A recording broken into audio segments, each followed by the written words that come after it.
so tender and mild. Sleep in heavenly peace. Sleep in heavenly peace.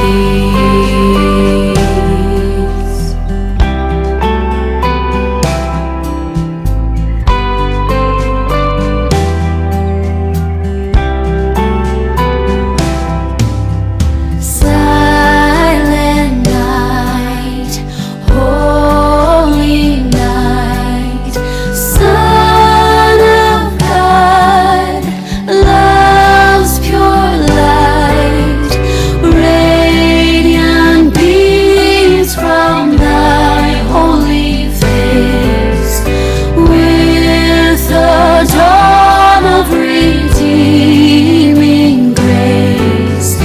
Jesus, Lord, at thy birth. Jesus, Lord, at thy birth.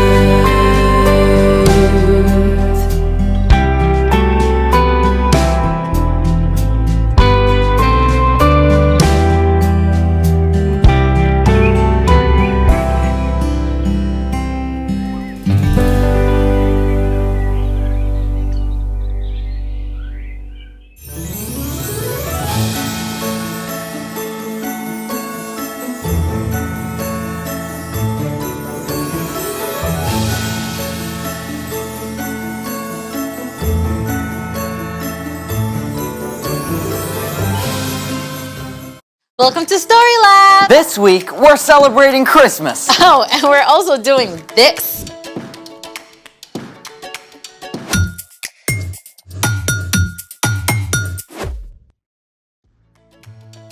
Hey, I'm Amaya, And I'm Zeke, and we're talking about Christmas. which is celebrating Jesus, God's greatest gift. What do you love the most about getting ready for Christmas? Oh, everything. The lights, decorations, ooh, Christmas specials. And that's what Christmas is all about, Charlie Brown.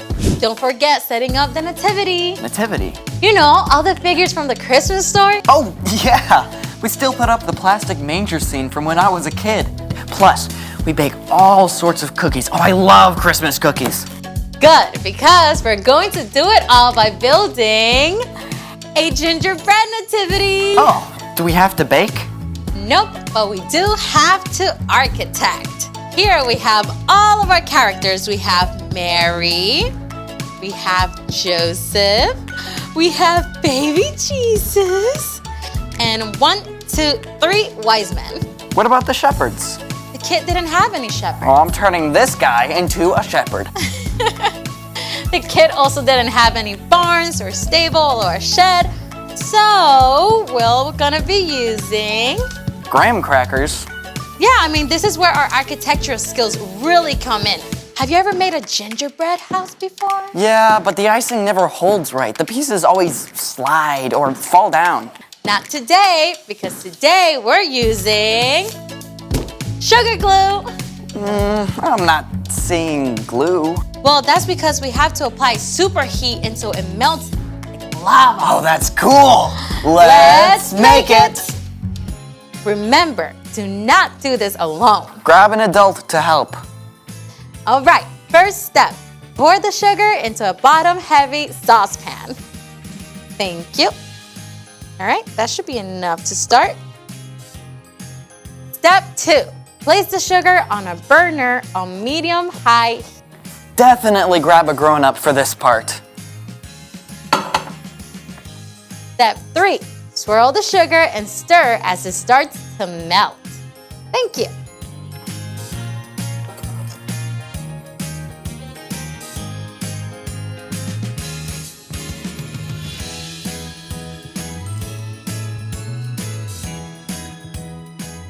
Oh, here it is. Ladies and gentlemen, we have glue. Woo! It's actually caramelized. Sugar, or sucrose, is a single molecule. When heat is applied, it kicks off a series of chemical reactions. These can form up to 1,000 different compounds that make up caramel. It's so complicated, scientists aren't even sure how it works yet. Step 5. Keep your sugar glue warm while you build.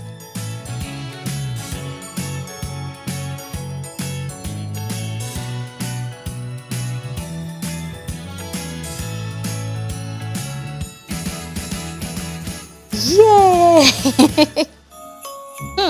I think Frank Lloyd Wright will be proud. Who? Oh, the famous architect.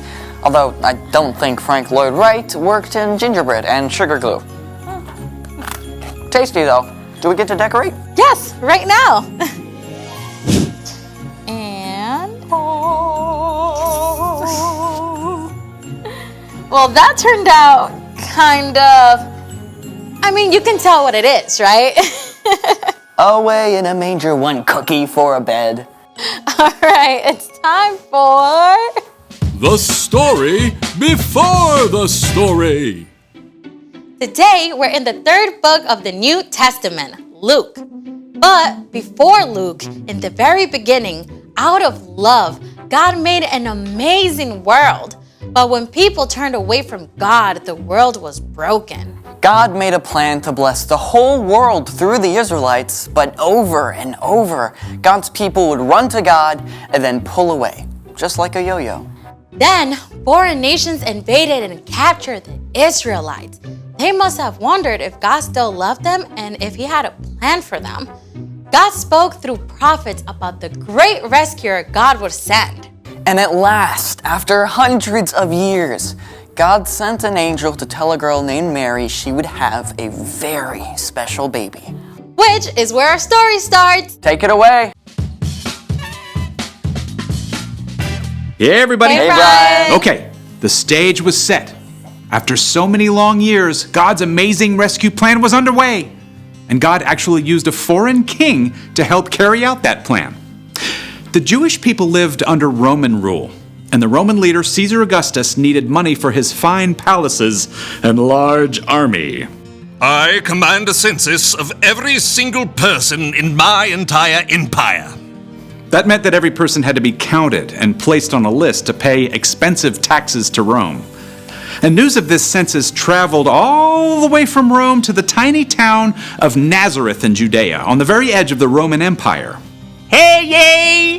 Hear ye! Every person must go immediately to their own hometown to be listed. A carpenter named Joseph and the girl he was engaged to marry, named Mary, heard the decree. I guess I'll be making a road trip to Bethlehem. I guess we'll be making a road trip to Bethlehem. Both Joseph and Mary had been born into the family line of King David, so they would have to make the week-long journey to Bethlehem, the town of David, in order to be counted. Now, this was more than a little inconvenient, as Mary was nearly ready to have a baby whose birth had been announced by an angel. You will become pregnant and give birth to a son. You must call him Jesus. He will be great and will be called the Son of the Most High God. The trip from Nazareth to Bethlehem was about 70 miles, which is just a couple hours by car, but a whole week of travel on foot or by donkey. The journey was long and dusty. Camping out on the rough ground could not have been very comfortable for Mary. At last, Mary and Joseph saw the town of Bethlehem. They must have been ready for a hot bath and a quiet place to stay after that long journey. But the little town of Bethlehem was not so still and silent. Lots of other people had come to be counted as well. They filled every inn and guest room in town. There has got to be room for us somewhere. Have we checked with all of your relatives? Even my great Aunt Hulda and my third cousins, twice removed. Finally, the very last home that Mary and Joseph tried had a room. Sort of. They were offered a place to stay with the animals. I don't know about this. It's dry, it's warm, and this baby really needs a place to be born. So Mary and Joseph settled into their most unusual guest room, and there with the cows, moo, and sheep, meh, and chickens, pop, Mary's brand new baby boy was born. It's just like the angel told you. And his name? The angel said we must call him Jesus. Mary wrapped her baby tightly in long strips of cloth to keep him warm and cozy. There was no crib or cradle, so she placed him in a manger. The king of the entire world slept peacefully in the animal's feeding trough as Mary and Joseph looked on, and outside, the nighttime sky blazed with stars. God's very own Son, the best gift ever, came into the world in the most unexpected way. And the birth announcement, well, I'm just going to save that for later. Most amazing birth story ever. You know, nobody understood it then, but this tiny baby was going to grow up to teach and heal and show people what God was like. And then Jesus would choose to lay down his life and the whole world to defeat death itself. That is some Christmas gift. Not exactly something you just find on an Amazon wish list. So, what's our part in the story? Well, our world gets wrapped up in hoping for so many different things, you know? We want everything from world peace down to a shiny new skateboard, and that's great. But in the middle of it all, be sure to remember the most important gift. Right. So find a quiet moment to thank God for the gift of Jesus and ask God to help you walk with Jesus every moment of the coming year. Yeah, because knowing Jesus is an amazing gift that you can open every single day. I think you've got it. So, Merry Christmas! Ho, ho, ho, ho! see you next Merry time. Christmas. Bye, Bye, Brian. So here's the thing. Jesus is the greatest gift. I think we need some sheep at the manger. Big, fluffy ones. Thanks for joining us in the Story Lab. Merry Christmas.